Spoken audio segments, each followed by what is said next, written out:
प्रेम नमस्कार, मी आपल्यासोबत आहे राम बीडकर.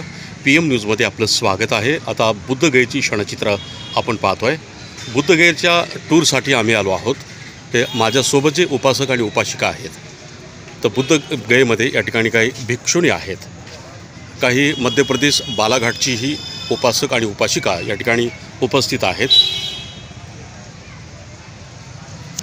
हे सर्वजण आम्ही बुद्धगयेला बुद्धाचं दर्शन आणि बुद्धाचं ठिकाणं पाहण्यासाठी, बुद्धाला ज्ञानप्राप्ती कुठं झाली वगैरे सर्व काही कालपासून आम्ही ही क्षणचित्र पाहत आहोत, अनुभव घेत आहोत. सुजाताची खीर कुठे आहे, बुद्धाला ज्ञानप्राप्ती कुठे झाली आहे, महाकाश्यप यांची समाधी कुठे आहे, या सर्व गोष्टीचा उहापोहा आणि तपासणी आणि त्या ठिकाणी जाऊन दर्शन घेऊन स्वतःला धन्य करत आहोत. ही सर्व क्षणचित्र आहेत. नमस्कार, मी आपल्यासोबत आहे राम बीडकर. सेसा स्तूप, जिथं भगवान बुद्धाचे प्रत्यक्ष पाऊल पडलेले आहेत, हे गयापासून काही किलोमीटर अंतरावर आहे. निसर्गाच्या सानिध्यामध्ये हे स्तूप विस्तारित केलेलं आहे. या ठिकाणी झाडं झुडपं आणि उंचीवरून संपूर्ण गया दिसते आहे.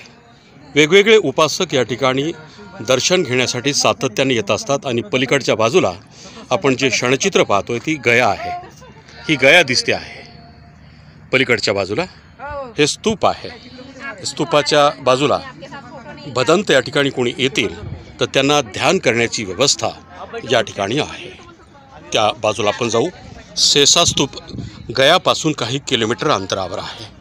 या ठिकाणी ध्यान करण्यासाठी विशेष जागा आरक्षित करण्यात आलेली आहे. सेसा स्तूप आपण पाहतोय की